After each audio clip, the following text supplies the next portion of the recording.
chair do capítulo profissional da seção Nordeste. O início da minha contribuição foi no ano passado, e ela se estende até o final desse ano de 2025, certo? E essa aqui é uma atividade recorrente que a gente costuma fazer no capítulo profissional, só que hoje ela tem um toque especial, que ela está sendo feita em comemoração ao PES Day, e ela conta também com com a colaboração do capítulo estudantil PES da Universidade Federal da Bahia. Então, alguns membros aqui assistindo a palestra. E hoje, especialmente, a gente conta com a presença da professora Daniele Delgado. Ela é professora no IFBA, lá no campus de Paulo Afonso.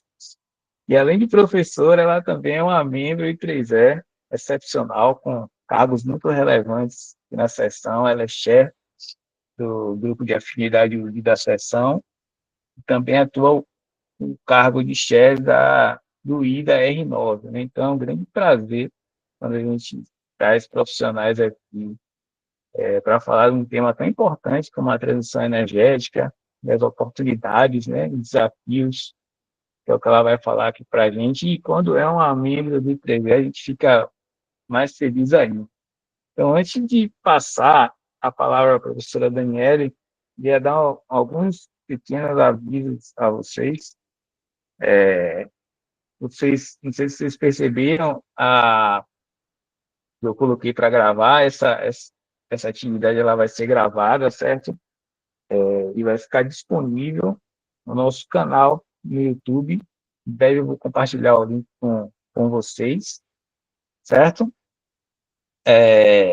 Ao longo da palestra, eu vou enviar um formulário para vocês, lá pelo meio da palestra, para que vocês possam registrar a presença de vocês. E o quanto antes, a gente vai confeccionar os certificados de participação nessa atividade, para que vocês possam utilizar como horas complementares e tudo mais.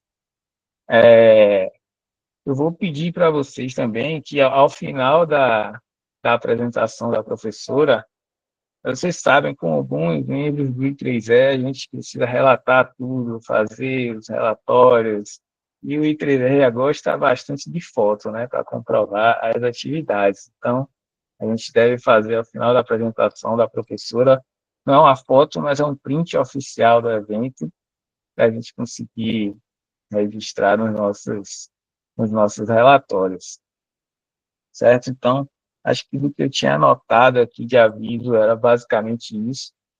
Eu vou passar a palavra para a professora Daniele, novamente agradecendo a colaboração e a presença dela nesse, nessa nossa atividade. Professora, fique à vontade, boa apresentação. Obrigada, Matheus. Vocês me escutam bem? Sim. Então, boa noite a todos.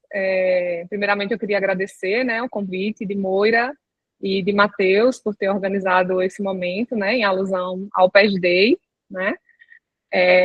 Estou acompanhando tudo nas redes sociais, acompanhando nos grupos, assim, as atividades que vocês estão fazendo, tanto o capítulo profissional quanto o estudantil, né. E dizer que eu estou muito empolgada com o que eu estou vendo, né. Queria plantar uma arvorezinha também lá na lá na UFA, mas eu vou montar, talvez a gente plante aqui, né? Acho que a Ana Júlia está aí, Francisco são os meus alunos. A gente faz aqui planta umas mudazinhas para participar também desse movimento. Gostei muito, vocês estão de parabéns. Queria que meu dia tivesse 36 horas para poder conseguir acompanhar tudo. Então, obrigada novamente pelo convite, né? Eu trouxe esse tema, na verdade, esse é um tema que a gente tem conversado, eu gosto de conversar principalmente com os meus alunos aqui no IFPA Campus Paulo Afonso, porque quando a gente fala de transição na profissão, né, surge aquele medo, surgem dúvidas, né, e é uma apresentação que eu já fiz, assim, acho que meus alunos vão ver alguma semelhança em alguns pontos, eu modifiquei algumas coisas, inseri a importância do I3E nesse tema, né? Como o Matheus falou, eu sou membro da PES, e eu sou membro do I3E também já há 9 anos, então o I3E faz parte da minha vida em todas as transições profissionais que eu já passei, certo? Eu gostaria de fazer uma coisa mais dinâmica, né? Eu vou fazer algumas perguntas durante a minha apresentação, eu gostaria que vocês pudessem participar. Eu acho que eu não vou estar vendo o chat, porque eu vou mudar aqui de tela, mas, Matheus, se você puder me ajudar com as respostas, se alguém responder no chat, certo? Você vai colocando aí. Então, deixa eu me apresentar, né? Eu sou Daniele Delgado, eu sou engenheira eletricista, com mestrado e doutorado na área de fontes alternativas de energia. Também sou advogada, e também tenho a graduação em licenciatura em Educação Profissional e Tecnológica. Sou professora no Instituto Federal, na Rede Federal, há 15 anos. Aqui no IFBA eu estou há 11 anos, né? Onde eu dou aula no curso de Engenharia Elétrica, nós temos aqui a graduação em Engenharia Elétrica, e no curso técnico em Eletromecânica. E falar sobre transição energética, né, e o futuro do trabalho, trazer algumas questões, algumas oportunidades, os desafios que a gente tem enfrentado, e como se preparar. Eu não sei se o nosso público aqui é a maioria aluno, né, mas se tiver algum docente também, a gente também precisa estar alinhado, né, com essas mudanças e entender como é que essas mudanças vão acontecer, não, como é que elas já estão acontecendo e que a gente precisa estar preparados, tá certo? Então, vocês conseguem ver aí a mudança da tela? Sim. Sim. Então, transição energética, né? O conceito de transição, a gente já presume, né, que vem de mudança, né? Nós estamos num processo de mudança de matriz energética e de matriz elétrica, né, para uma matriz mais limpa. Então, o mundo hoje, ele está nessa mudança, nessa transição das matrizes que utilizam, né, o carbono e que emitem muito CO2 ao meio ambiente, para uma matriz mais limpa. Isso é um processo mundial, né? Então, a maioria dos países do mundo estão passando por esse processo, e o Brasil encabeça isso porque a gente naturalmente já tem uma matriz muito limpa. E quando a gente fala de transição energética, a gente fala dessa mudança de uma matriz que vem, né, de combustíveis fósseis para uma matriz mais limpa. E a gente tende a pensar que essa transição ela acontece só do ponto de vista técnico, né? Então, a gente está aqui, eu acredito que a maioria do público seja de estudantes de engenharia, né, ou de algum curso da área técnica. A gente tende a imaginar, não, eu estou mudando as minhas fontes, os meus recursos energéticos de geração de energia, que antigamente se utilizava muito combustíveis fósseis, agora eu vou falar de energia solar fotovoltaica, vou falar de energia eólica, e a gente tende a pensar que isso é só do ponto de vista técnico, né? Mas a gente sabe que isso tem um impacto muito grande, né, na economia, no meio ambiente, na sociedade, na geração de empregos, que é o que a gente vai falar especificamente hoje. Então, é um processo que envolve um processo multidisciplinar, um processo multiárea, né? Nós temos aí um impacto na maioria das áreas de uma sociedade, né? Então, político, econômico, social, ambiental. Então, é uma mudança que a gente tem impacto de uma forma muito, muito abrangente, certo? Então, esse processo de transição energética, a definição é essa, né? Essa conversão de uma matriz baseada em combustíveis fósseis para uma matriz que seja mais limpa, com menos emissão de CO2 para a atmosfera, e que tem impacto não só na parte técnica, mas também na parte econômica, ambiental, política e da sociedade como um todo, certo? E aí, eu queria que vocês me ajudassem aí, completando essa frase, certo? Vocês podem pensar assim, o que é que vocês comparariam? A transição energética é como, o quê e por quê? O que é que vocês... Vou dar 1 minuto aí, 2 minutos para vocês pensarem. Vocês poderiam comparar a transição energética com alguma coisa. Eu comparei com uma situação aqui, uma ação. E aí eu queria ouvir de vocês, assim, com o que é que vocês comparariam essa questão da transição energética e por quê? Podem falar. Ou podem escrever. Deixa eu olhar se alguém colocou alguma coisa no chat. meus alunos. Vou mandar para meus alunos responderem. Vergonha, professora. Tá com vergonha, Igor? Então, eu vou botar minha resposta para vocês, para ajudar vocês, tá certo? Eu queria a participação, mas vamos lá, vou botar minha resposta. Opa, acho que alguém respondeu aí. Teve umas contribuições aqui, ó. A gente falou que é como Revolução É porque isso aí foi a Industrial. outra revolução. Ok. Busca implacável, ação. Evolução racional. Beleza, é porque tem outra pergunta, né? Se a transição energética fosse um filme, qual gênero vocês acham que seria? Ação, ficção científica, drama, comédia? Podem responder essa também, depois eu boto suspense. Gostei. Comédia é tenso, né? E aí, mais alguém? Se fosse um filme, que ação? Bom, Eu acho que seria uma ação ali misturada com um drama, dependendo do ponto de vista. é bem isso, viu, Moira? Eu coloquei aqui, eu compararia com a corrida de revezamento, porque cada geração precisa passar o bastão das soluções para a próxima, né? Como a gente está falando aqui do ponto de vista mais profissional e de formação profissional, eu coloquei como uma corrida de revezamento, por quê? Porque essa geração que está vivenciando isso agora, ou vocês que estão cursando, fazendo um curso agora, que está pegando esse momento de transição, vocês vão receber o bastão de quem, né, de quem viveu a transição anterior, né? E o momento que a gente está vivendo agora é como se fosse o corredor pegando o bastão junto, o anterior dando para o posterior, né? A gente está vivendo esse momento de adaptação, né? Para passar o bastão para a próxima geração que vai lidar completamente com esse processo de transição, certo? Mas eu gostei aí das respostas que o pessoal falou. Se a transição energética fosse um filme, qual gênero seria, né? Então, falaram ação, drama, né? Eu coloquei ficção científica porque eu acho que a transição energética, ela tem uma característica meio de quebra de paradigmas, né? Então, a gente está mudando uma forma de se pensar dentro do setor elétrico, dentro do sistema elétrico de potência. A gente também envolve, na transição energética, a gente vai envolver aí alta tecnologia, né? Vai envolver inovação, vai envolver incertezas e desafios, e aí tem um pouco de drama, né? Porque tem uma parte aí meio obscura que a gente não sabe o que é que nos espera, né? E aí também envolve a esperança de um futuro melhor, né? Então, quando a gente pensa na transição energética justa, a gente espera que seja melhor, né? Que seja melhor para o meio ambiente, que seja melhor para a sociedade, que seja melhor para o consumidor, né? Porque na transição energética justa a gente pensa no consumidor como protagonista. Então, eu escolhi aí ficção científica, mas eu também gostei das respostas de vocês aí com relação ao gênero. E aí eu queria compartilhar um pouco com vocês a minha jornada profissional, né? Eu estou transitando, né, nesse processo, mas eu gosto de compartilhar porque eu peguei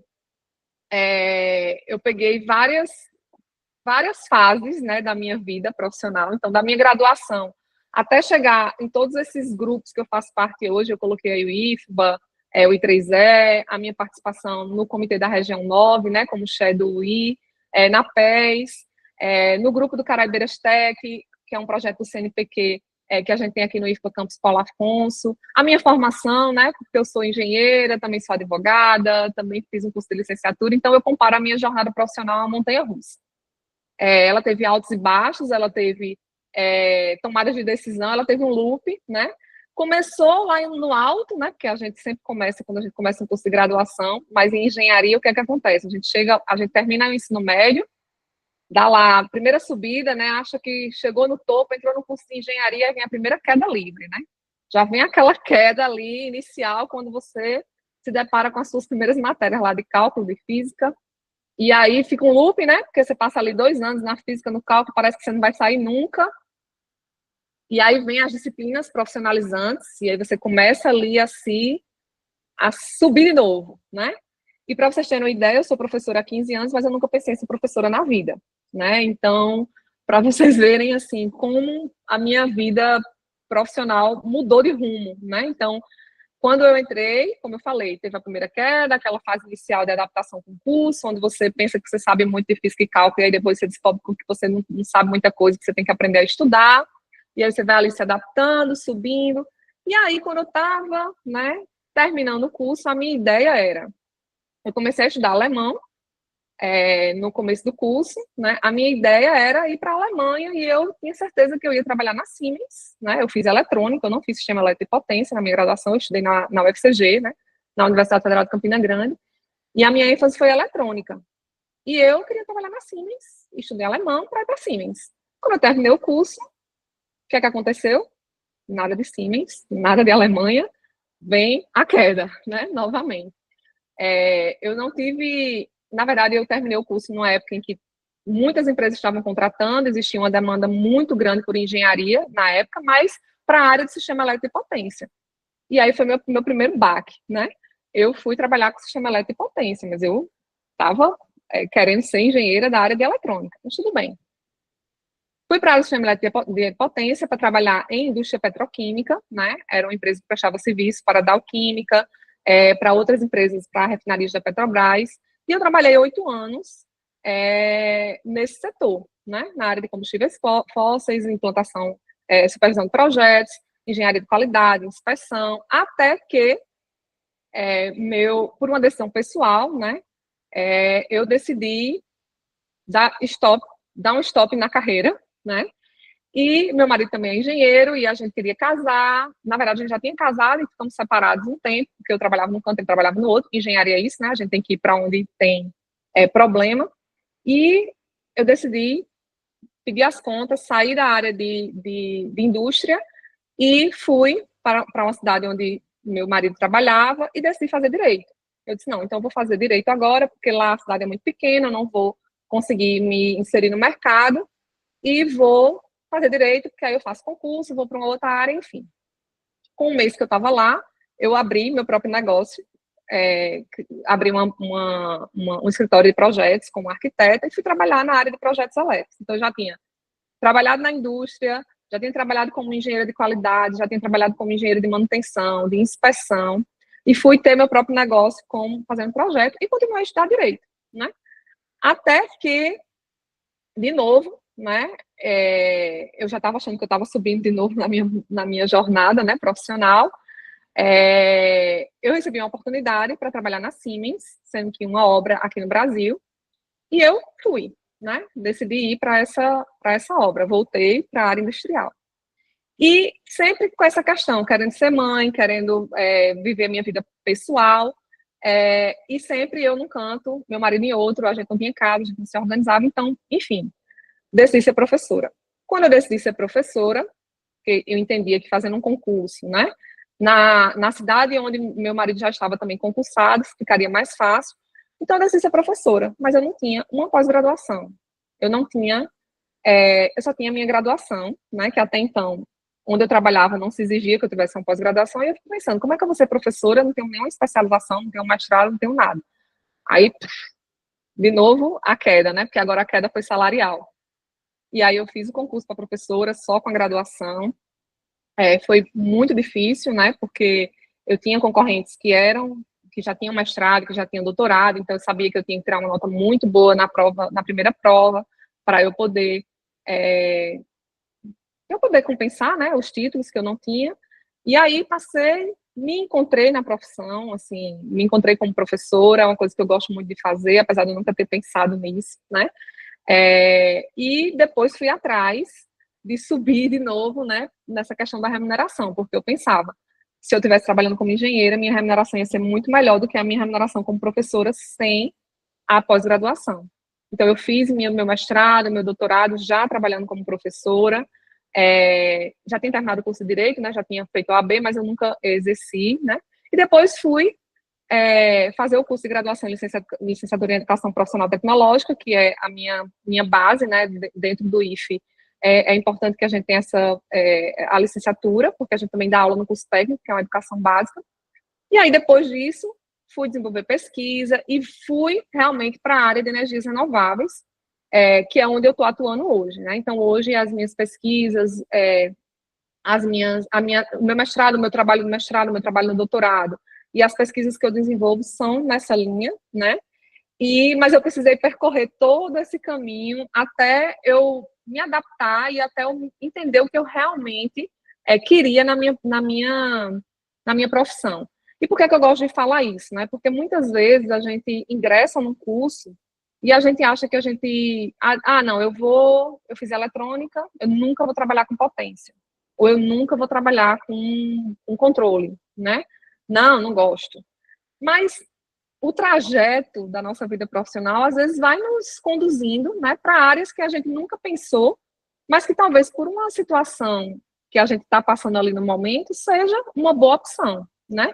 Então, eu sempre falo isso para os meus alunos também. Vocês estão na fase de aproveitar as oportunidades, né? Então, no começo, o que ia aparecendo, eu ia fazendo, né? Eu tinha um sonho, eu pensava que ia ser uma coisa, que foi outra, mas hoje, por tudo que eu passei, né, em praticamente todas as áreas dentro do sistema elétrico de potência, me dá um fôlego, me dá uma experiência para transmitir dentro da minha formação e das minhas aulas, para ajudar os meus alunos com isso, né? Então, eu gosto de falar, né, meus alunos já conhecem essa história, inclusive, porque fica como uma experiência, né? Às vezes um aluno vem conversar comigo e fala assim, mas eu não gosto disso. Eu fiz, você não provou ainda para saber se você não gosta, né?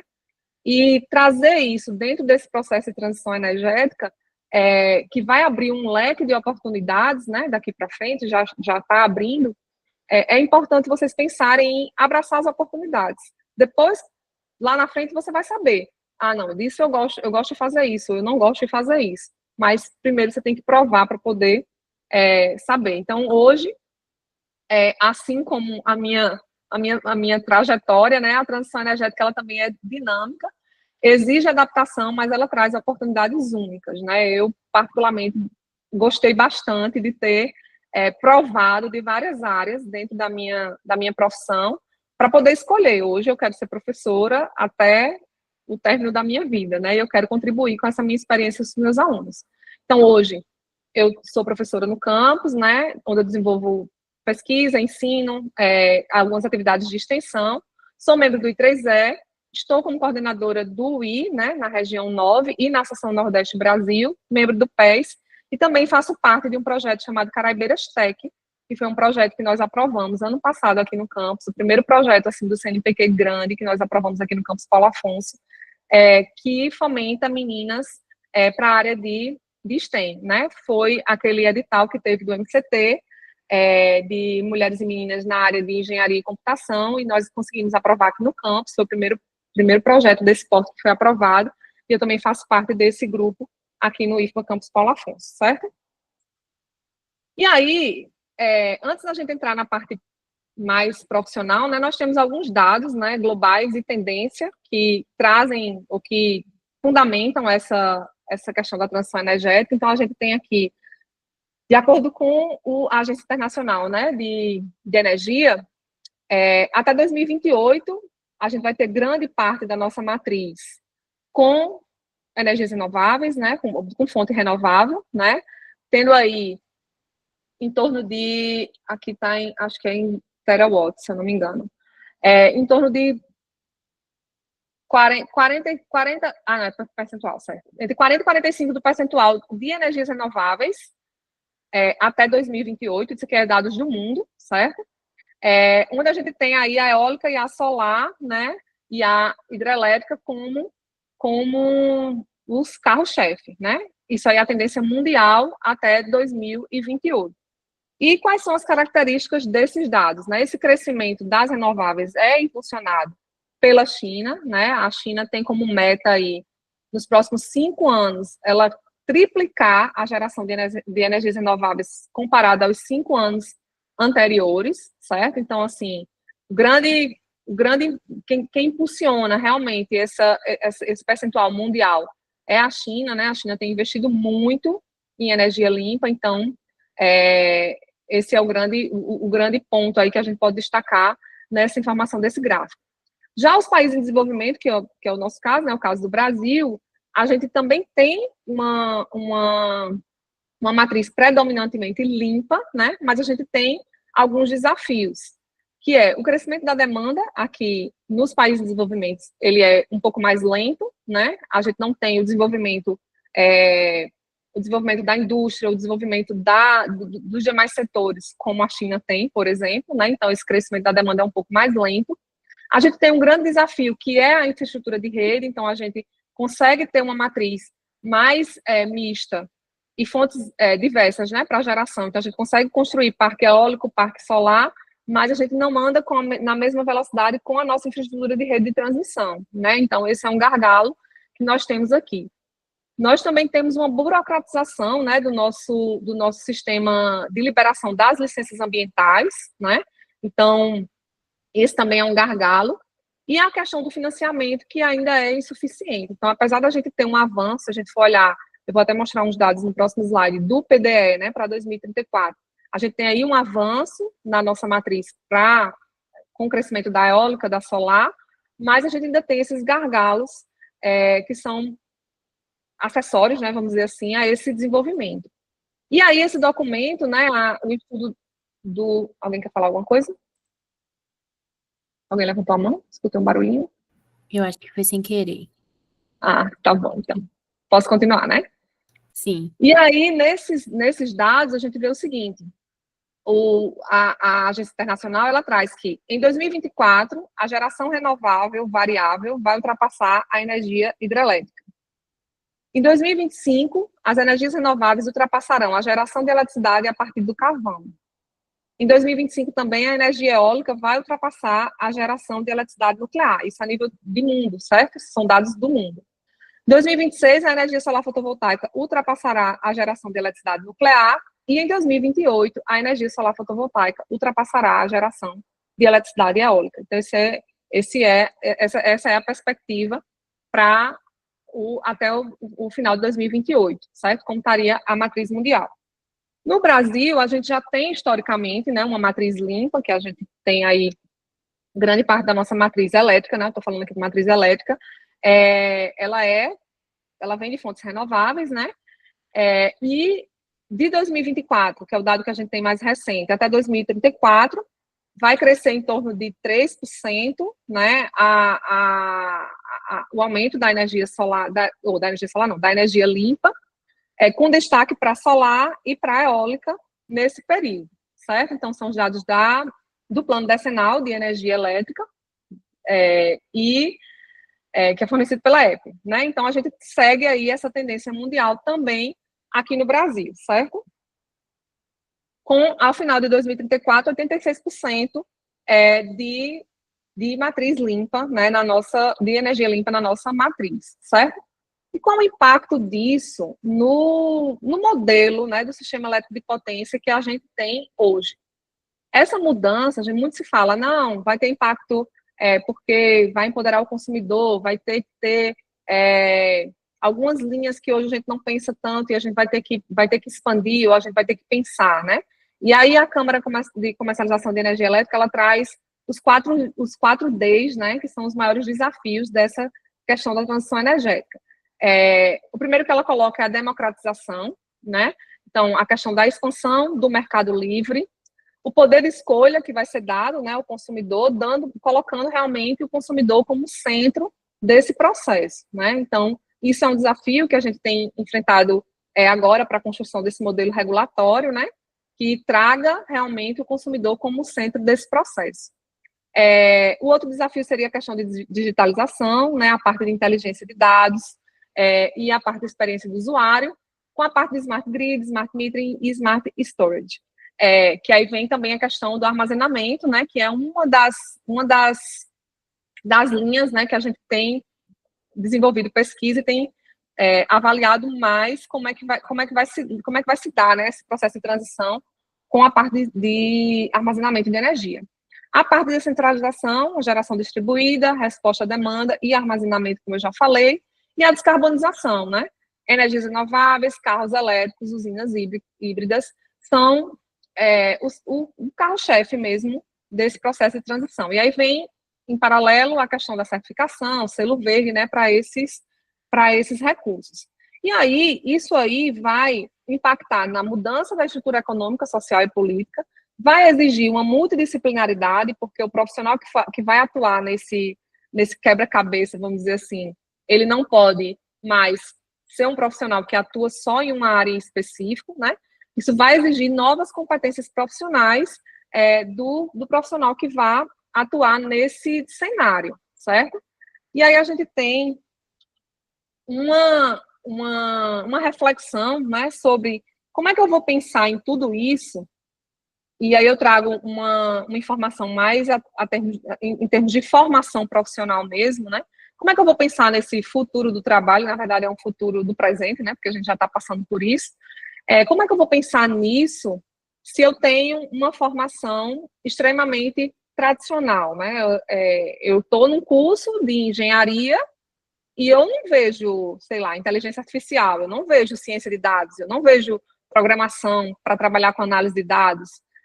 Então, como é que eu vou atuar nesse mercado, professora, que a senhora está dizendo que vai ser o futuro, né? E eu não estou sendo preparado para isso, né? E aí, eu queria fazer umas perguntinhas aqui para vocês, também para vocês me ajudarem. Se você pudesse inventar um emprego do futuro na área de energia, qual seria? E como é que vocês acham que essa transição energética está moldando o futuro do trabalho nessa área de energia? Primeiro, se você fosse inventar um emprego aí, nesse contexto aí, todinho que eu falei para vocês, que é que vocês inventariam? Que emprego seria esse?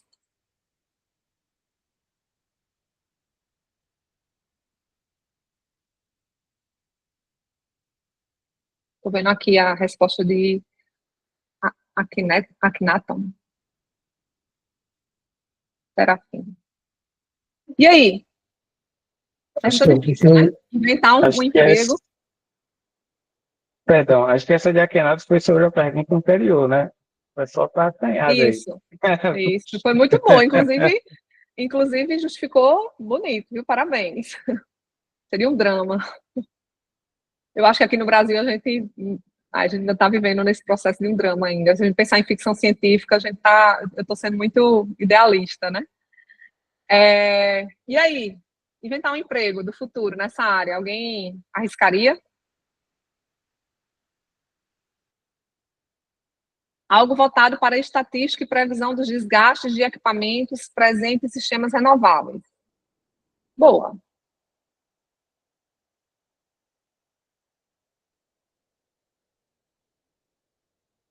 Mais alguém? Obrigada, Igor. Como é que a transição energética está moldando esse futuro do trabalho na área de energia, certo? A gente vai ver aqui, eu vou falar mais trazendo mais a realidade do Brasil, certo? Então, como é que a gente começa a pensar, dentro desse contexto da transição energética, como é que a gente vai formar novos profissionais, certo? Em 2021, foi lançado pelo Ministério de Minas e Energia, não sei se vocês conhecem, esse documento, que foi feito em parceria com o Instituto GIS, né, um instituto alemão, que trouxe um estudo, né, na verdade, um panorama das profissões do futuro na área de energia e implicações para a formação profissional.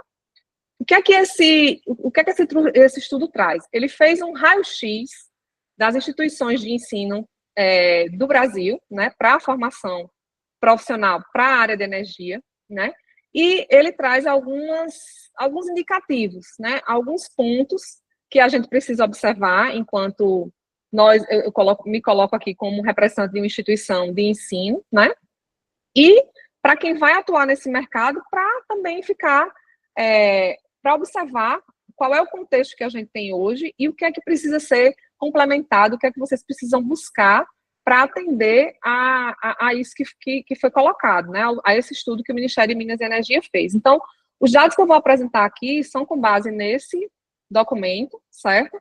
É um documento de 2021, a gente já está em 2025, então muitas coisas de alguns dados que eu vou apresentar no gráfico já estão acontecendo no momento, né? Algumas demandas, por exemplo, na área de veículos elétricos, né? Na área de armazenamento, elas já estão surgindo, né?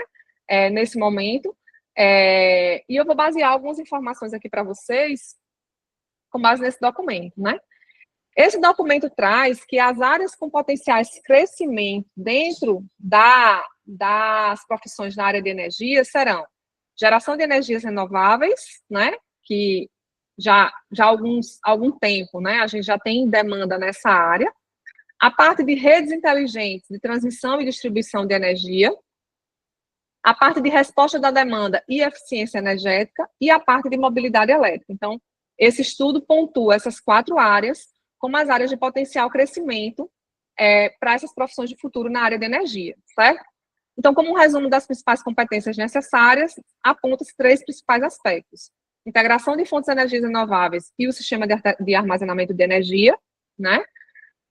O conhecimento de novos modelos de negócio e gestão energética, e o uso de ciência de dados em gestão de operação e manutenção de sistemas elétricos e fabris.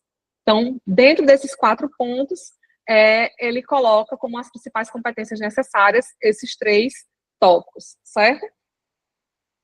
E aí, nesse mesmo documento, o Ministério de Minas e Energias, ele elenca 10 profissões, né, coloca realmente o nome, né, dessas profissões do futuro na área de energia. Primeiro ele coloca gestor de regulação e políticas públicas, analista especialista e gerente de inteligência de mercado, especialista de gestão energética, gerente de infraestrutura de recarga e instalação de eletropostos, técnico de manutenção de veículos elétricos, engenheiro automotivo, especialista em cibersegurança, especialista em blockchain, cientista de dados, analista especialista e gerente de inteligência de mercado.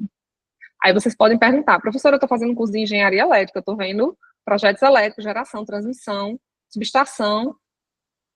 Eu vou ter que saber de política pública, eu vou ter que saber analisar o mercado, eu vou ter que estudar ciência de dados, eu vou ter que saber programar, eu vou ter que ver as técnicas que são utilizadas na parte de veículos elétricos, cibersegurança, gestão energética. É isso que o documento traz, né? Quando eu falo que essa formação de agora, para atender esse mercado, é uma formação multidisciplinar, é disso que a gente está falando, né? Aí, vocês podem pensar, então vou ter que fazer uma outra graduação em Direito, uma graduação em Administração, uma graduação em Engenharia de Software, em Ciência da Computação. Não é isso, né? O que o documento traz é que o profissional hoje, ele tem que ser mais... ele tem que ser mais capacitado, né, de uma forma mais abrangente. E aí, esse mesmo documento faz, como eu falei para vocês, um raio-x dos cursos que a gente tem disponíveis hoje, né? Ao mesmo tempo que ele diz, as profissões do futuro são essas aqui, né, para atender esse processo de transição energética, para atender o que o mercado vai demandar nos próximos 10, 15 anos, vai ser isso aqui. Mas como é que estão as nossas instituições que formam essa mão de obra, né? E aí, eles trazem no slide depois eu mostro. Aqui, esse mesmo documento traz esse gráfico, né? Com essa previsão nessas 4 áreas, uma previsão em tempo, né? Lembre-se que o documento foi de 2021, então, esses 2 anos aqui, e no horizonte de 2 anos, a gente já... essa necessidade, ela já é iminente, né? Ela já é de agora. Então, para redes inteligentes, num horizonte de 2 anos, ela tem uma demanda baixa, 5 anos uma média e 10 anos uma demanda alta por profissionais, certo? Mobilidade elétrica também, em 2 anos baixa, 2 anos considerando o ano de 2021, né? Que é de onde é a data desse documento. 5 anos para média, uma demanda média, 10 anos, uma demanda alta também por profissionais nessa área. Energias renováveis, a gente vai ter aí quase contínuo, né, uma demanda alta no horizonte dos próximos 10 anos. Tecnologia do lado da demanda também, ali vai crescer um pouco ao longo dos 10 anos, né, até 10 anos. E inteligência artificial também, que hoje é a nossa realidade, né? E aí são esses 4 pontos. Num horizonte de até 10 anos, qual seria a demanda entre baixa, média e alta nessas áreas por profissional, certo? O documento também traz, quando ele faz esse levantamento dos cursos que estão presentes no Brasil e que podem atender essa demanda das profissões, né, do futuro, ele traz os cursos com disciplinas mais pertinentes para a formação de um profissional de energia nas universidades. E o curso de engenharia elétrica, ele está em primeiro lugar, né? Depois vem o curso de engenharia mecânica, trazendo as disciplinas que mais contemplam essa formação que o mercado vai demandar nesse horizonte de tempo, né? Então, esse mesmo documento, ele destaca aí esses cursos que vão atender a essa demanda, né? E o curso de engenharia elétrica, ele está em primeiro lugar. Depois vem o curso de engenharia mecânica, engenharia de energia, controle e automação, ambiental, energia e meio ambiente, civil, automação e energias renováveis. Mas aí, se vocês olharem, engenharia elétrica abarca a maior parte das disciplinas que precisam para essa formação profissional, certo? Esse gráfico também é desse documento. E aí também tem a questão da demanda, né? O que o mercado vai demandar de profissional e a oferta educacional. Eu sei que está pequenininho aqui para vocês, mas eu vou ler, ó. Geração de energias renováveis, o que é que o documento traz? Que a demanda por profissionais imediata, a médio e a longo prazo, ela é alta, tá vendo? Ela é uma demanda alta. E a oferta educativa, tanto de técnico, graduação e pós-graduação, hoje, né, hoje não, em 2021, ela também atendia. Então, para o tema, para a área de energias renováveis, a gente tem tanto uma demanda alta, como uma oferta educativa também alta. A parte de mobilidade elétrica, a gente teria, né, em 2021, uma baixa demanda imediata, a médio prazo, né, que seria aí no horizonte de 2 a 5 anos. Ela é média, né? E a longo prazo, aí no horizonte de 10 anos, ela é alta. Mas olhem a oferta educativa. Então, a gente não tem nível técnico de graduação e de pós-graduação, a gente não tem uma oferta educativa que ande na mesma velocidade que a demanda por profissionais vai exigir, né? Vai ter, né? Do que vai ter demanda profissional. Então, aqui a gente já tem um problema, né? Redes inteligentes, transmissão e distribuição também, né? A médio e longo prazo, a gente tem aí uma demanda alta e a formação, a oferta educativa também não anda na mesma velocidade. A parte de eficiência energética, ok, né? A gente já tem uma oferta educativa que atende a demanda por profissional. Resposta do lado da demanda, uma demanda alta a longo prazo e a gente também não tem uma boa oferta educativa nesse sentido. Cibersegurança, ciência de dados e inteligência artificial, também a gente está aquém, né, do ponto de vista da oferta educativa, para atender essa demanda profissional que vai exigir a curto, médio e longo prazo, certo? Então, esse também é um gráfico que traz esse raio-x, né, da formação educativa para atender essa demanda por profissionais que o Brasil vai precisar ao longo dos anos. E aí a conclusão que esse documento traz é essa: ao analisar a oferta atual de formação, conclui-se que grande parte dos currículos estão desatualizados, precisando incorporar principalmente aspectos relacionados a redes inteligentes, mobilidade elétrica e armazenamento de energia elétrica, além de uma reorganização dos currículos, de forma a se obter um modelo curricular mais transversal e multidisciplinar. Nas universidades internacionais, disciplinas que englobam a área de informática e energia já estão presentes, abordando temas relevantes e verificados na transição do setor elétrico. Esse é um caminho para o Brasil atualizar seus currículos de formação no nível técnico e na graduação e pós-graduação. Aqui no IFBA, né, Campus Paulo Afonso, a gente tem o curso de Engenharia Elétrica, que é um curso que tem uma matriz, eu acredito que 90% dos cursos de Engenharia Elétrica que a gente tem em universidades públicas, né, eu não conheço as matrizes das universidades privadas, mas eu acredito que sigam a mesma linha, são cursos mais tradicionais. Se for na área de sistema elétrico e potência, vai ter basicamente as mesmas disciplinas, né? A gente segue uma orientação, uma resolução do MEC para poder construir essas matrizes, e, de fato, a gente não tem incorporado ainda nas matrizes essas questões, né? A parte de redes inteligentes, mobilidade elétrica, armazenamento de energia, que surgiram a partir das demandas trazidas pelos processos de transição energética. E aí vocês podem perguntar: professora, e aí, o que é que eu faço, né? O que é que eu faço? Aí a gente vai ter que ir atrás, né, de incorporar na formação, né, já que vai ser esse mercado que quem tiver na graduação vai enfrentar, quem já se graduou e vai se adequar a esse mercado, vai precisar ir atrás dessa capacitação, né?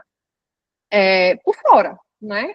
Porque, de fato, assim, no nosso sistema educacional, hoje, né, tradicional, a gente não vai conseguir atender, até porque a velocidade de mudança que a transição está trazendo, a gente não consegue atender no mesmo momento. O curso de engenharia elétrica aqui, por exemplo, ele é de 2010, a primeira turma que entrou, né, e a primeira turma que saiu, acho que foi 2014, 2015, e a gente tem o mesmo PPC nesse período todo, né, a gente já tentou reformular, mas existe uma burocratização interna por parte da universidade, do instituto, para poder mudar isso, então não anda numa velocidade tão rápida, né? Então, a questão é vocês entenderem o que é necessário, e é o que eu falo para meus alunos, vocês precisam buscar a informação, buscar a capacitação, porque é isso que vai ser demandado, né? Se você quiser ser inserido nesse mercado e ter as boas oportunidades, é isso que precisa ser feito.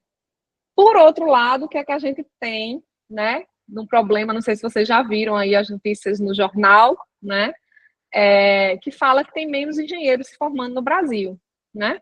Qual será o futuro do Brasil com cada vez menos estudantes de engenharia? Tem uma outra notícia aqui. O Brasil enfrenta uma redução significativa do número de engenheiros formados, o que gera impacto em setores estratégicos como infraestrutura, tecnologia e energia, né? Empregabilidade na área de energia renovável cresce, mas falta mão de obra qualificada, diz o relatório. Então, ao mesmo tempo que a gente tem uma demanda, né, crescente por esses setores, a gente tem uma redução no interesse, né, pelos cursos de engenharia no Brasil. Isso quer dizer o quê? Isso quer dizer que quem tiver uma boa qualificação, quem tiver capacitado, vai ser inserido nesse mercado, né? E aí, assim, a gente não vai discutir aqui quais são as questões, né, que está levando a diminuição por essa busca dos cursos de engenharia. A gente sabe que tem alguns fatores, inclusive a matriz engessada pode ser um desses fatores, né? O grau de dificuldade, os ingressos, enfim, tem N fatores, mas o que eu quero trazer aqui é o quê? A gente tem uma demanda crescente por profissional nessa área, porque a transição energética está impulsionando isso, e a gente tem um número pequeno, né? Um número pequeno não, mas um número menor de profissionais que estão sendo formados nessa área.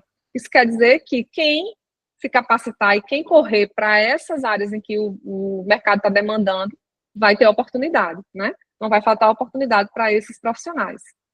E aí eu trouxe a questão dos desafios e oportunidades, né? Como desafios, a gente tem essa questão de atualização curricular, a questão de formação de professores, porque, assim, nem todo profissional se adapta a essas mudanças, né? Principalmente aqueles que deveriam, né, conduzir essa nova geração para atender esse mercado. Existe uma certa resistência, né? Não, eu faço isso, eu trabalho com isso e vou continuar trabalhando com isso, às vezes não se abre para o novo, né? E isso é um desafio que a gente enfrenta hoje no nosso sistema educacional. A parte de infraestrutura, né? A gente sabe que o sistema público é muito mais engessado para a aquisição de novos laboratórios, para a parte de pesquisa, inovação, então isso também é um desafio. A integração com o setor produtivo e a questão das desigualdades regionais, né? A gente tem realidades muito diferentes no Brasil, né? Então, as oportunidades que os alunos têm aqui, por exemplo, no IFPA Campus Paulo Afonso, elas são diferentes de quem cursa a engenharia elétrica, por exemplo, numa universidade federal de Campina Grande, na própria UFBA, né? Porque, primeiro, pelo porte da universidade, segundo, pelo perfil do aluno, né? Então, a gente tem um perfil de aluno aqui, por exemplo, que o nosso curso é noturno, então é perfil de aluno que trabalha, então, às vezes, não tem a disponibilidade nem a oportunidade de trabalhar num projeto de pesquisa ou de fazer um curso em uma área que desenvolva, né, melhor o aluno profissionalmente. Então, essa desigualdade regional também é um desafio, né? Por outro lado, quando a gente tem desafios, né, a gente também pode criar algumas oportunidades, né? Que é essa questão da criação de novos cursos e especializações, né?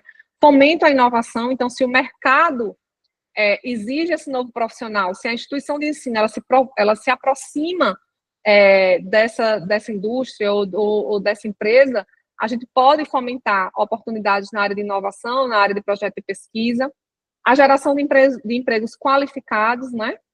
o fortalecimento da educação profissional e tecnológica e a contribuição para a sustentabilidade. Então, a gente tem aí essas oportunidades, né, dentro desse processo da transição energética, certo? E aí eu trouxe também aqui alguns links, eu coloquei QR Code, depois eu posso disponibilizar a apresentação também, certo? E aí, ó, Universidade Americana é uma notícia da ENGIE, né? Universidade Americana aponta o Brasil como um potencial líder em transição energética. A gente tem, né? A gente sabe que a gente tem a nossa matriz predominantemente limpa, então a gente pode encabeçar aí sim esse processo, né? A ONU apresenta casos de sucesso sobre transição energética justa, então se você entrar lá no site, tem vários casos de outros países, né? Para vocês avaliarem alguns cases, né, de sucesso, certo? E o SP Global também traz alguns cases, alguns links que vocês podem ver, o uso da tecnologia para a geração de energia limpa, né, e para a redução de emissão de CO2 equivalente, certo? Nesse processo de mudança climática. Então, existem várias iniciativas nesse sentido, né, para vocês conhecerem. Eu trouxe aqui mais a título de oportunidade, e aí a gente tem, dentro desse documento que foi construído, né, pelo Ministério de Minas e Energia, ele aponta, então, por exemplo, algumas medidas governamentais, por exemplo, para fomentar a questão da equidade de gênero, né, dentro do sistema elétrico, porque a gente ainda tem, né, predominantemente, aí puxando um pouquinho a sardinha para a minha representação no UI, a gente ainda tem um número muito, muito, muito inferior de mulheres, né, atuando no setor em relação aos homens, né, e aí existe, se vocês já olharem, tem algumas empresas, inclusive, que já abrem vagas específicas para mulheres dentro do setor elétrico, né, e isso é uma realidade porque eu vivencio isso mesmo, eu até falei isso esses dias numa apresentação que eu fiz, no curso de engenharia elétrica mesmo aqui do IFBA, entraram 44 alunos no semestre passado, tinham 4 meninas e as 4 desistiram.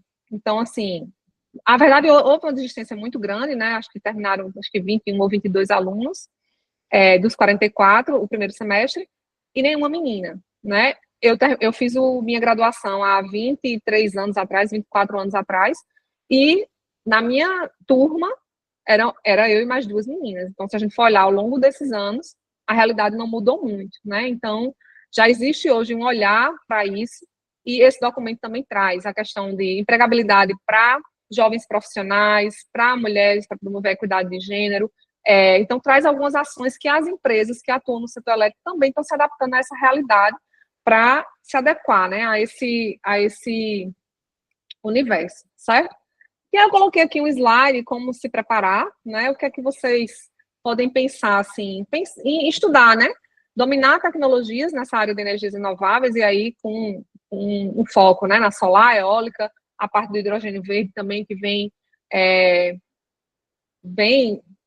alavancando também esse processo de transição, certo? Habilidades técnicas, né, isso aí, habilidades técnicas. Conhecimento em smart grids e sistema de armazenamento, também é uma realidade, né, não é mais nada de futuro, né, a gente já está vivenciando isso. Programação e análise de dados, né, Python, Machine Learning, uma linguagem de programação para a parte de análise de dados, né, e Machine Learning para a parte específica do CEP, né, do Sistema Elétrico de Potência. Então, assim, eu também falo isso para os alunos, né, a gente não ensina na graduação nada especificamente, com aplicação específica, para isso eu estou falando aqui da graduação do nosso campus, né, mas os alunos podem buscar, né, aplicar dentro daquela realidade que eles estão estudando, uma linguagem de programação, pensar em estudo baseado em problema, né, se preparar para além daquilo que é ministrado no curso, né. Algumas habilidades comportamentais, né, adaptabilidade e resiliência para mudanças, pensamento crítico e solução de problemas complexos, trabalho em equipe e multidisciplinar. Como eu falei, o mercado exige hoje um profissional muito mais dinâmico, né, muito mais multifacetado, vamos dizer assim, que entenda não só da parte técnica, mas que tenha também um desenvolvimento de gestão, de análise de dados, uma avaliação um pouco mais abrangente. E aí, né, eu acho que o I3L entra, assim, muito, muito ele é muito propício, né, para a gente lidar com essas questões, né? Porque o I3E, ele dá oportunidade até de você conhecer, né? Primeiramente, de você conhecer o que é de mais novo, né? Ele traz a inovação, então você abrir uma revista da PES, você sabe ali tudo que está sendo desenvolvido, tudo que está sendo estudado, né? Oferece curso, né? Networking, né? Então, só nesse PSD aqui, a oportunidade que vocês estão tendo de receber o webinar, tanto técnico quanto de soft skills, de ver o que tá acontecendo no geral, né?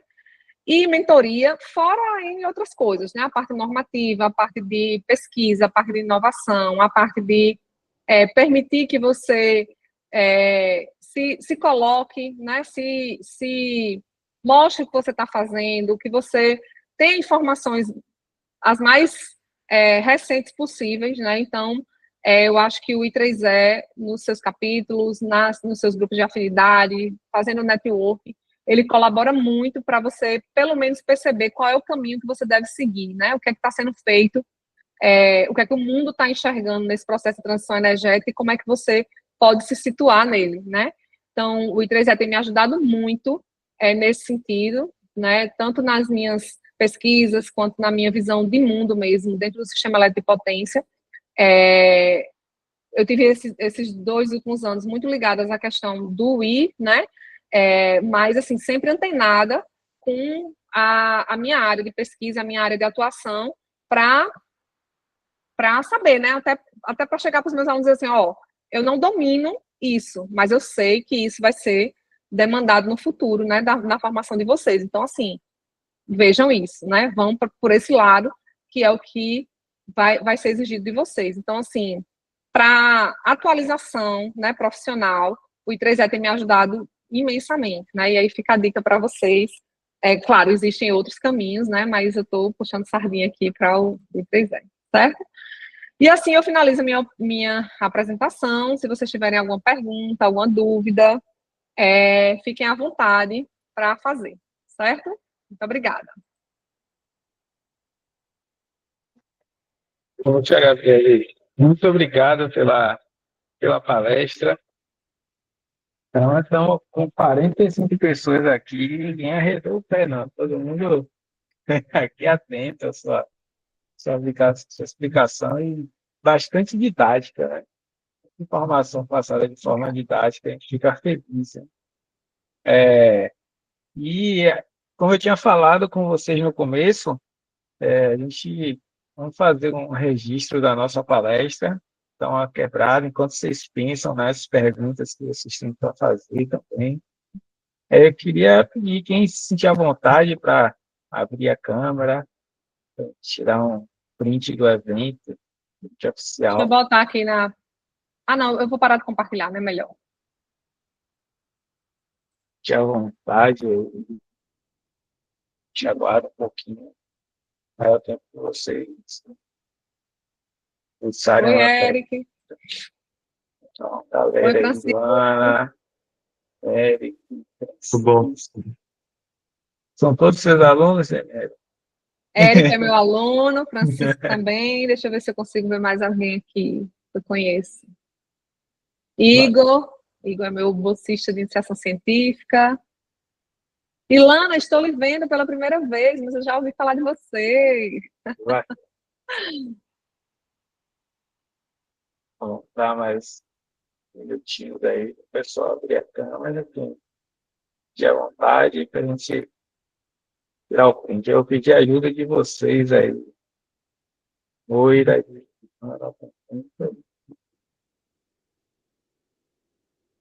já tem pergunta.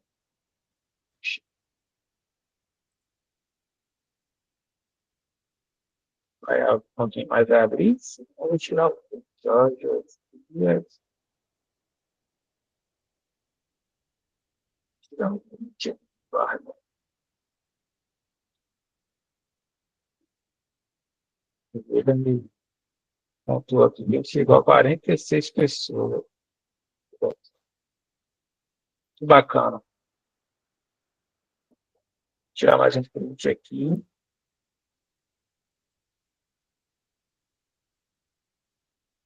Vamos começar, né, a rodada de perguntas. Agradecer quem abriu a câmera, agradecer na fotinha.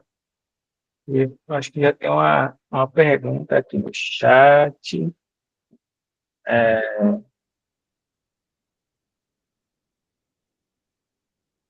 Ah, acho que a primeira pergunta aqui foi de Akhenaton. Ele perguntou, Daniel, se existe alguma relação com o desenvolvimento web para ser trabalhada, acho que saber alguma aplicação, né, de desenvolvimento web para transição. Eu acho que ele fez uma antes aqui. Por que a engenharia de energia é o principal? Ah, bacana. Pronto. Eu acredito que, como eles fizeram. Acho que tem duas perguntas aqui antes dessa. Peraí que eu já pergunto essa. Ou respondo essa. Por que a engenharia de energia não é o principal? Eu acredito, assim, que os cursos de engenharia de energia, eles são mais recentes, né? A gente tem aí os cursos, historicamente, né, no Brasil, acho que os cursos de engenharia elétrica, eles têm primeiro, maior quantidade, né? E a maioria das universidades tem um curso de engenharia elétrica, então eu acredito que é porque o curso de engenharia de energia, eles são mais recentes. Então, como eles avaliaram todas as instituições que tinham os cursos, então eles avaliaram que o curso de engenharia elétrica abarcava o maior número de disciplinas, então por isso que engenharia elétrica apareceu mais, né? Os cursos de engenharia de energia, eles são mais recentes. Por outro lado, assim, por uma questão de mercado mesmo, eu acho que até o mercado, ele reconhece mais o profissional, o engenheiro eletricista, reconhece no sentido, assim, de ter, não é um reconhecimento profissional, mas é um reconhecimento de formação. Ele entende que o engenheiro eletricista é mais comum do que o engenheiro de energia, entendeu? Mas eu acho que é por conta realmente, porque os cursos de engenharia de energia, eles surgiram de um tempo para cá. Os cursos de engenharia elétrica, eles são mais antigos, né? Então, a gente tem a maioria dos cursos, a maioria das instituições oferecendo curso de engenharia elétrica.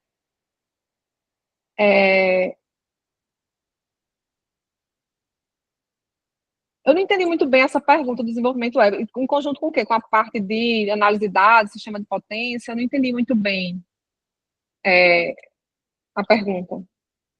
Acho que ele falou que confirmou. Eu acredito que sim, já tem várias iniciativas dentro do sistema elétrico de potência para a parte de manutenção, operação com desenvolvimento web. Isso aí, acho que já tem muitos trabalhos nessa área, assim. Essa área de análise de dados, assim, é muito promissora, né? Em qualquer setor, a gente tem várias oportunidades para analista de dados. E na área de energia também tem sido assim, né? Jean falou, o debate possível... pode falar, Moira. Eu tenho uma pergunta assim, um pouco complicada, mas eu queria... É mais um conselho, né, que eu queria, na verdade. Porque, assim, eu vejo que, ainda que estão havendo essas mudanças, como você falou, os cursos de engenharia elétrica são muito tradicionais, né? Eles focam muito ali 100% na teoria, alguns não tem nada prático. E, assim, claro que a gente precisa da base teórica para poder desenvolver o restante, mas a gente também precisa dessa visão de mercado, dessa experiência prática e tudo mais. E a maioria dos cursos não tem isso, né? Principalmente nas universidades públicas. E eu vejo também que, tipo assim, as formas de medir como os cursos são bons ou não, né? O ENAD também não se importa com isso, né? 100% ali na questãozinha de marcar, teórica e tudo mais. E ao mesmo tempo que os núcleos docentes estruturantes das universidades também não sei porquê, mas eles não fazem essa conexão com o mercado, né? E aí eu queria saber de você, como que a gente, como estudante, poderia tentar incentivar nossos professores e o núcleo docente estruturante que trabalha nessa reforma curricular a tentar abarcar um pouco mais essa questão de olhar, ter uma visão mais de mercado, ver o que é que está precisando, quais são as disciplinas que a gente poderia adicionar, enfim. E se você tem também algum modelo né, de curso que você vê e fala assim, ó, esse curso aqui é muito bacana, ele tem bastante prática, tem uma visão muito mais próxima do mercado, e é interessante que as outras universidades se espelhem, por exemplo. Aí é mais ou menos isso É que eu queria bem, perguntar. bem complicado mesmo, Moira. Veja só, eu faço parte, quer dizer, eu fiz parte, agora eu estou no colegiado, mas eu fiz parte por um grande período do NDE aqui, do nosso curso, né? E a gente estudou algumas matrizes. E eu vou dizer para você, 90% das matrizes que a gente viu tinham o mesmo perfil, né? A gente não tem uma formação, por exemplo, que ensine os nossos alunos a empreender, a inovar, a, a, ter a conseguir planejar um produto, né? A gente não tem esse perfil. Por quê? Porque as nossas matrizes, ela veio muito para formar um profissional para a indústria, para a era industrial, né? E isso se perpetuou.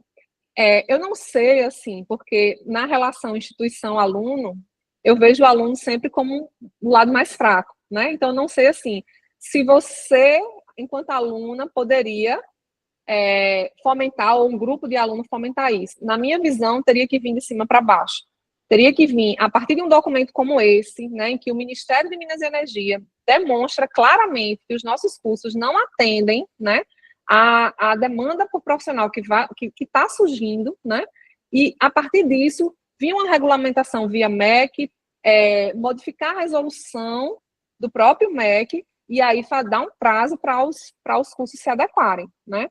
Porque, de fato, assim, eu não acredito que existem algumas instituições de ponta, por exemplo, o ITA, o IME, já tem uma visão um pouco melhor, mas ainda muito tradicional. Mas aí já traz, por exemplo, a parte da questão do projeto interdisciplinar, do método de metodologia ativa, de usar o aprendizado baseado em problema. Mas, assim, é uma situação pontual, para um curso, para um semestre, entendeu? Então, a gente ainda tem muito pouco.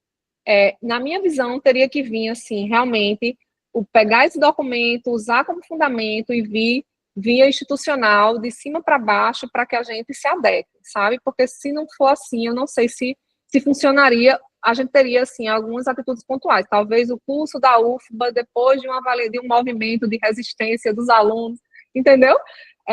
Fica muito pontual. Eu acho que deveria vir realmente um regulamento, né? Para que os NDEs estudem aquilo ali e se adequem, né? De fato, é muito, muito mais complexo do que a gente imagina. No nosso curso aqui, para vocês terem uma ideia, se a gente quiser mudar uma linha no nosso PPC, no nosso plano pedagógico, a gente tem que mudar, justificar por que mudou, explicar porque aí vai para um conselho superior para avaliar. Quando chega lá, passa não sei quanto tempo. Então, assim, é uma coisa muito, muito, muito burocrática, sabe? E aí eu acho que a gente teria que vir realmente de uma realidade de pegar esse documento, ver. E a gente tem notícias aí que, como eu coloquei, né? Existe uma diminuição, né, no ingresso dos alunos nessa área de engenharia. Então, o Brasil precisa, mas está tendo um desinteresse. Então, tem que tomar uma atitude realmente governamental mesmo, né? Seria mais nessa linha. Beleza, obrigada. Nada. Bacana.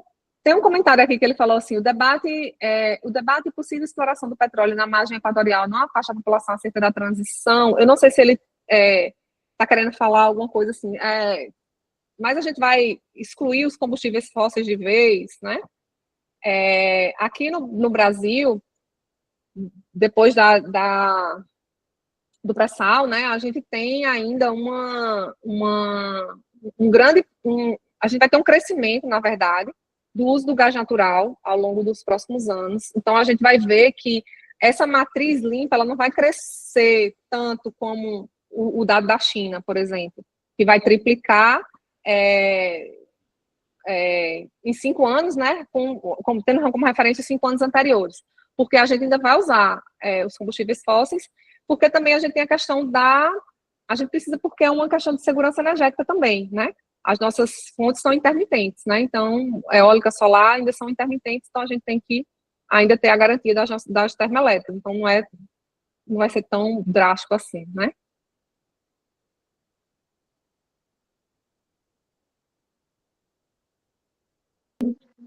Uma pergunta aí agora do Erle. Uhum, Você está conseguindo acompanhar, né?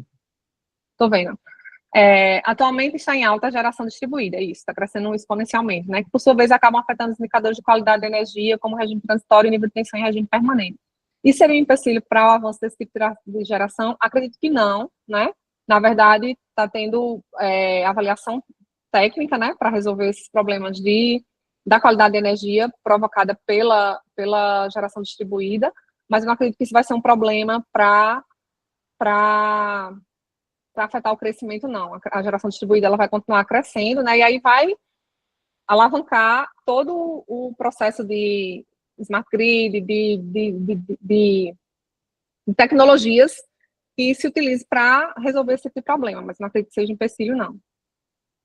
Como eu consigo uma consultoria da I3E para fazer meu artigo TCC? Eu estou com alguns artigos deles como referência para o meu. Eles são feras. O acervo de artigo do I3E realmente são referências muito boas, né? Mas você quer, assim, você queria uma consultoria específica para escrever um artigo ou um TCC, aí você teria que ver se tem algum programa de mentoria, se for dentro da área de esquema elétrico de potência, não sei se o PES tem algum programa desse, se for em outra área, talvez fazer contato com o capítulo profissional ou estudantil ou dentro do site da sociedade técnica, você vê se tem alguma coisa. Não sei, Moira, Matheus, vocês sabem alguma coisa nesse sentido? É na área de sistema eletropotência? Ah, então aí teria que ver dentro da sociedade se tem algum, mas eu acredito que tem alguma mentoria. Eles estão fazendo muito webinar nessa área de CG e tem a sociedade de antenas e propagação, também eles têm, acredito que é bom você olhar lá no site deles, acho que eles têm muito, muito material. E tem o webinar também, já vi várias divulgações para webinar nessa área de CG.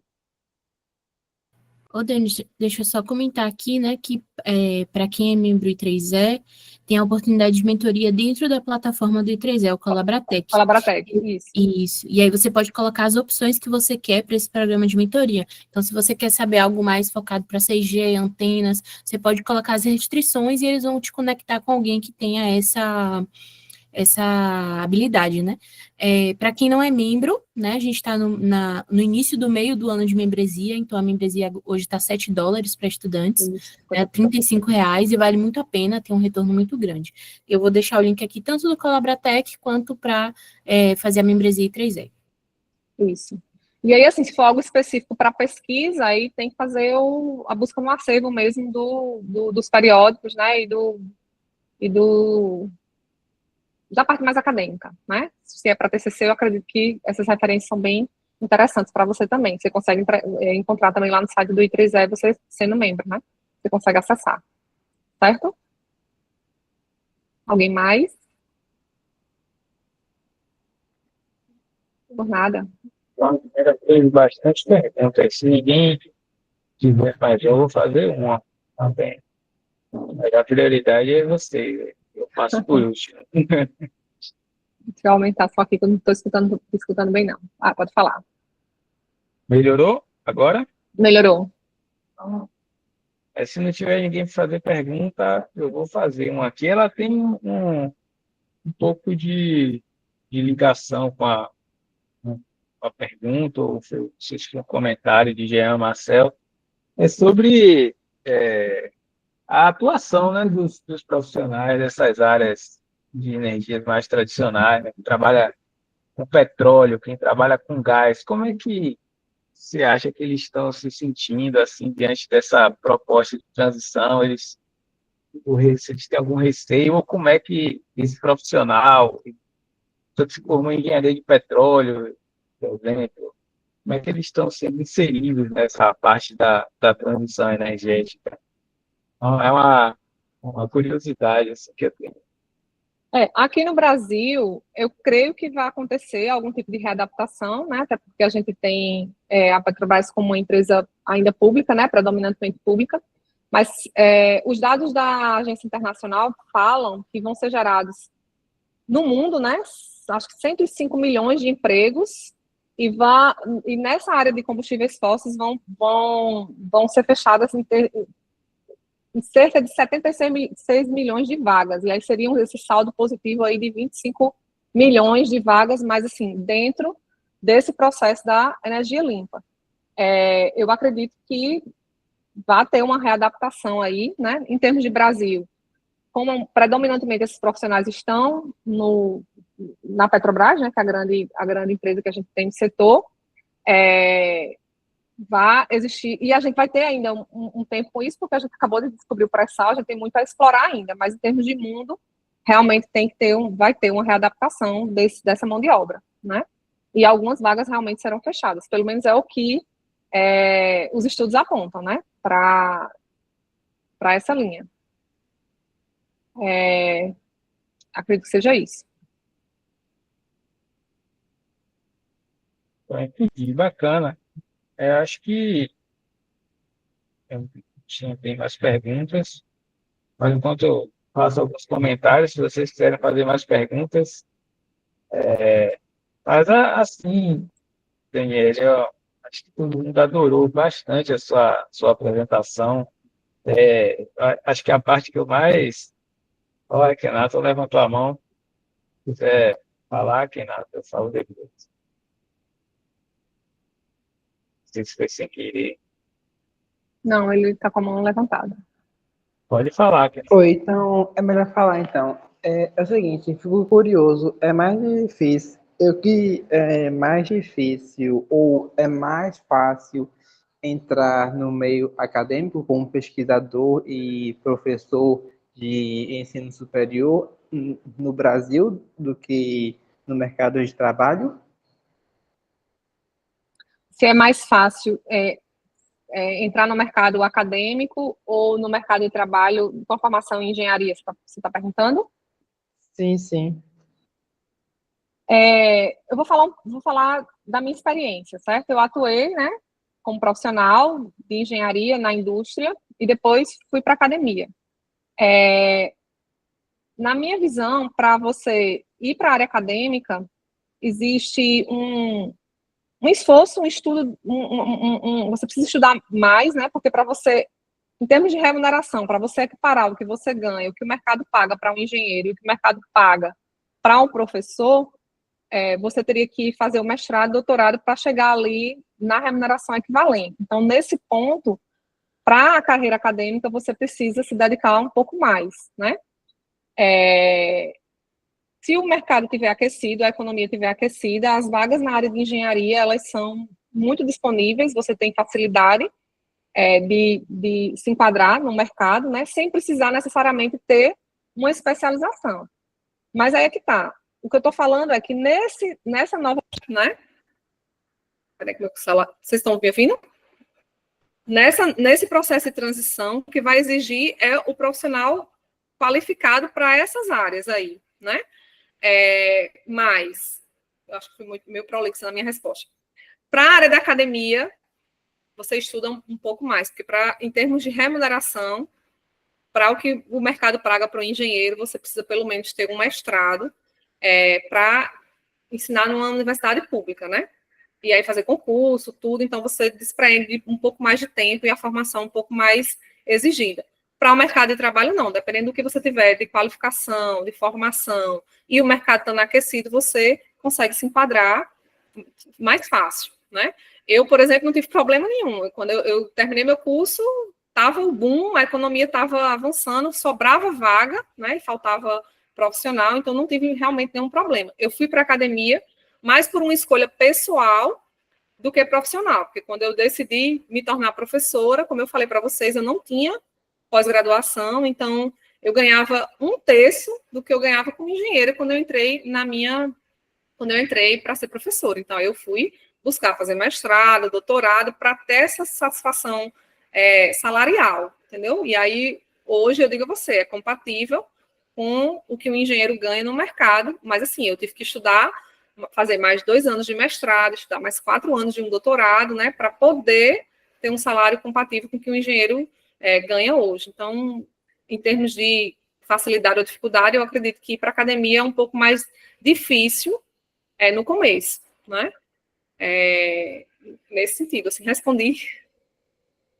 E eu acho que também tem que ter perfil, sabe? Eu acho que você optar por seguir a academia, eu acho que tem que ter o perfil. E eu também sou grata pela oportunidade de ter passado, né, atuado como profissional na engenharia, na indústria, e depois ter ido para a academia, porque isso me deu uma experiência melhor para visualizar determinadas situações que talvez se eu tivesse engatado direto da graduação para mestrado, doutorado, eu não conseguisse visualizar, né? Então, eu acho que eu me sinto melhor professora depois que eu vivenciei a indústria, trabalhei na indústria, né? Eu não sou aquela pessoa 100% acadêmica, né? Eu tive essa experiência e eu sou grata, assim, por isso. Pode perguntar. Sim, pelo que eu entendo, é, concursos de mestrado e pós-graduação em geral podem variar muito entre si, mas geralmente acaba pesando muito mais a questão da nota que você teve nas disciplinas, pelo que eu já observei, também, e os grupos que você participa, que a gente participou, não é obrigatório, mas acaba sendo um diferencial e acaba impactando na escolha, do processo seletivo, pelo que eu já observei nas chamadas de mestrado. Ainda costuma ser muito assim, por exemplo, você lembra que a senhora participou ou de várias atividades do ramo estudantil da I3E, mas isso atuou como diferencial, não atuou na sua escolha. Agora, mais para a parte acadêmica, a parte do trabalho, ou ter um curso técnico, ou ter trabalhado, acaba sendo diferencial de uma maneira formal nos editais do concurso, ou de uma maneira informal com os entrevistadores e professores avaliadores. Veja, se você quer seguir uma carreira acadêmica, na sua graduação, eu aconselho você trabalhar com um grupo de pesquisa, produzir artigo, ter uma visão mais acadêmica mesmo, né, de produção científica, porque isso vai fazer diferença na hora que você for ingressar realmente no mestrado, no doutorado. Quando você for fazer, tem programa que faz prova, né, para ingresso, tem programa que é entrevista, tem programa que é análise de currículo, ou os três juntos. Então, vai fazer diferença, sim, o que você fizer na graduação, e aí participar de um ramo estudantil, participar de atividades de monitoria, isso faz diferença, sim. No mercado de trabalho também faz diferença, porque é o que eu falo para os meus alunos, enquanto vocês estão na graduação, tudo que tiver de oportunidade de vocês fazerem, participem, porque quando você chegar para uma entrevista de emprego, chegar lá, pegar um currículo que o aluno não participou de nada e um currículo que o aluno participou de uma monitoria, isso faz diferença numa entrevista. Ou que participou do ramo estudantil, ou que fez um projeto de extensão, isso faz diferença, certo? E uma outra observação que eu coloco para vocês, que eu tenho percebido, que quando o mercado está aquecido, o que é que acontece? Os recém-formados, em vez de ir para a carreira acadêmica, em vez de fazer mestrado, doutorado, vão para essas vagas, né? Vão para o que o mercado está demandando. E aí sobra vaga e sobra bolsa nos programas de mestrado e doutorado, né? Eu já vi, assim, a gente tem um ex-aluno daqui que fez doutorado na Unicamp e todo semestre ele manda mensagem para mim, professora, manda a gente para cá, que a gente aqui está sobrando bolsa e tá faltando gente. Quem quiser fazer mestrado aí pode mandar para cá. E aí qual é a análise? Análise de currículo, se você pesquisou, se você participou de algum grupo de pesquisa, produziu algum artigo, mais nessa linha, para a academia. Mas isso também faz diferença para se você for para o mercado de trabalho, porque quando você terminar o curso, que você for fazer uma entrevista de emprego, se você não tem experiência profissional nenhuma, e tem um outro candidato que também não tem experiência profissional nenhuma, mas tem um currículo com mais coisas dentro da graduação, isso vai fazer diferença sim. Né? Então, eu não tive a oportunidade de participar de um ramo estudantil na minha época de graduação, eu participei de outros programas, mas não... Cursos na academia, não. Aí seria mais para o mercado de trabalho mesmo. Para uma avaliação de mestrado, doutorado, não. Seria mais a sua graduação e o que você produziu, a sua produção científica dentro da graduação. Mas o curso técnico ajuda bastante também no mercado de trabalho, né? Hoje tem profissão, por exemplo, quem faz técnica informática, às vezes não está nem mais fazendo graduação, porque já atende a demanda do mercado com o curso técnico, né? E às vezes nem com curso técnico, estuda só em casa e aprende a programar e vai se faz um curso de capacitação, alguma coisa assim, e vai atendendo ao que o mercado está demandando. Que essa é uma mudança também de paradigma que a gente tem, né? Imagine você ter hoje técnico ou tem meninos novinhos aí que manjam bem de programação e resolvem os problemas de grandes empresas e não precisam, às vezes, nem fazer uma graduação, resolve de casa mesmo. Mais alguém? A Kenato está com a mão levantada ainda, quer falar? Não, ele baixou. Já baixou a mão. Mas só também contribuindo com a pergunta de Akenaton, que ele é da UFBA, né? E Akenaton, no programa do PPGE da UFBA, experiência profissional também é avaliado, tá? Por suas experiências no mercado. Então, se você for para o mercado primeiro, aí depois quiser voltar para a pós-graduação, ou quiser, quando você se formar, quiser fazer os dois em paralelo, você vai tem uns pontinhos lá para quem tem experiência profissional. Concurso também, né? Concurso não é o mesmo peso de você ter um mestrado e doutorado, mas Sim. esse concurso também conta a experiência profissional.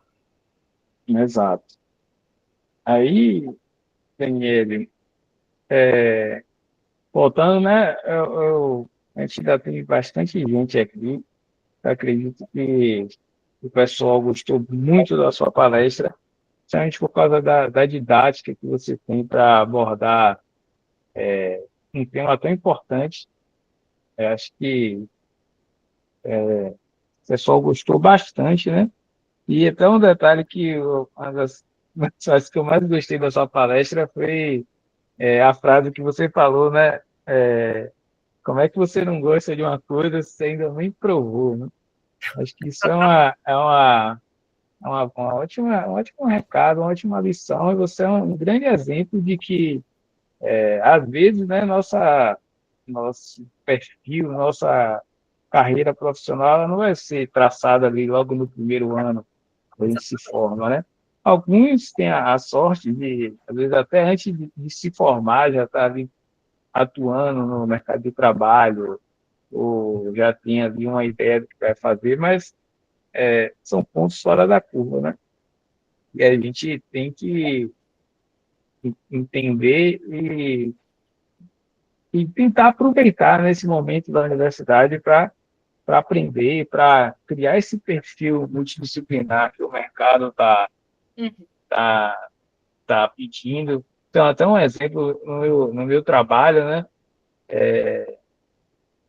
Hoje, profissionais, por exemplo, que não procure aprender ali sobre redes de computadores, sobre cibersegurança, são profissionais que vão acabar ficando um pouco para trás e acabam sendo áreas assim que não tem nada a ver com a formação principal, mas como o mercado está pedindo, a gente tem que dar esse gás, né, como a gente costuma falar, para se adaptar ao mercado e criar esse perfil multidisciplinar. Então, acho que esse recado ficou bem evidente na sua apresentação e você é um exemplo vivo, né, da necessidade que a gente tem de ser multidisciplinar. E o outro detalhe muito importante da sua apresentação foi a importância que você deu, apesar dos entraves que a gente tem, né, burocráticos que a universidade impõe aos currículos, a necessidade, né, que a gente tem e os cursos eles se atualizem à necessidade do mercado, mas que enquanto isso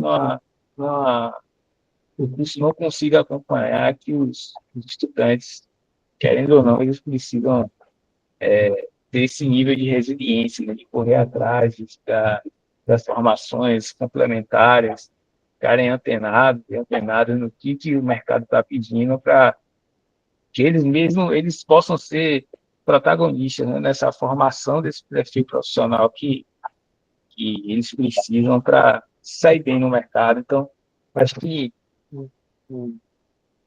sua palestra ela deixou muito claro isso, que foi muito enriquecedor para quem veio aqui hoje prestigiar sua apresentação. Então, novamente, eu queria agradecer sua colaboração, A gente fica muito feliz quando a gente traz profissionais aqui, quando eles são membros do 3E, a gente fica mais feliz ainda. Muito obrigado. Vou devolver a palavra para você, para fazer uma consideração final, dar algum recado. Novamente, agradecer a você e a todo mundo que apoiou na organização desse PES Day. Ele já está aí nos seus finalmente, né? Oficialmente ele acaba dia 24, mas acredito que até o final do mês a gente vai ter atividades. Mas agradecer a Moira, a Ilana, a todo mundo que participou aí da PES na organização desse PES Day em conjunto com o capítulo profissional da Seção Nordeste. Devolver a palavra para você, professora, fazer as considerações finais. Caso ninguém tenha mais uma pergunta, a gente pode já se encaminhar para a finalização. Tá certo. Obrigada, Matheus. Eu sintetizo realmente assim essa apresentação dizendo que a gente não vai saber tudo, a gente não vai saber todas as áreas, mas é importante que a gente saiba, pelo menos, onde a gente quer chegar, né? E para onde a gente vai. Então, a gente tem um documento norteador, a gente tem aí todo um fenômeno acontecendo ao redor do mundo, a gente está numa formação, eu como docente, a maioria como discente, eu acredito aqui, que precisa estar alerta para essas coisas, né? Então, a minha obrigação enquanto docente é mostrar o que a gente tem, né? Como eu falei, eu não sei tudo, né? Eu estudo um grãozinho de areia dentro desse todo, mas o que eu passo para os alunos existe um mundo aí para vocês explorarem, um mundo com problemas, com demandas, e engenheiro vai para onde tem problema, né? Então, essa é a grande mensagem que eu gostaria de deixar para vocês.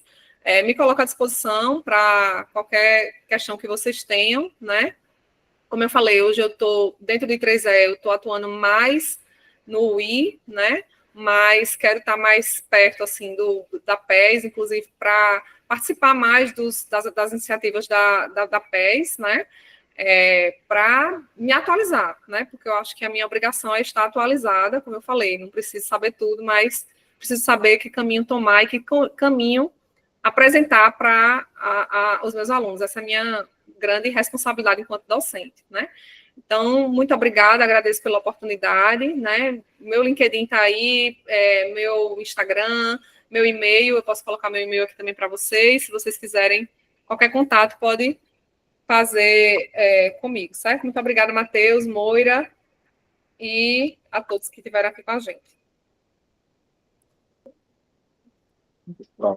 Valeu, gente. Muito obrigado pela presença de vocês. Deputado, escrevi errado. Ele colocou as redes dela aqui no chat. Aproveitem para seguir, para acompanhar o trabalho dela, para dar um e-mail, entrar em contato. Como eu falei, essa atividade vai ficar disponível no canal do YouTube da PES. E é isso, gente. Muito obrigado, boa noite. E a gente aguarda vocês nas próximas atividades da PES Nordeste. Tchau, forte abraço. Tchau, Boa noite. Obrigada. Tchau, gente. Boa noite. Boa noite.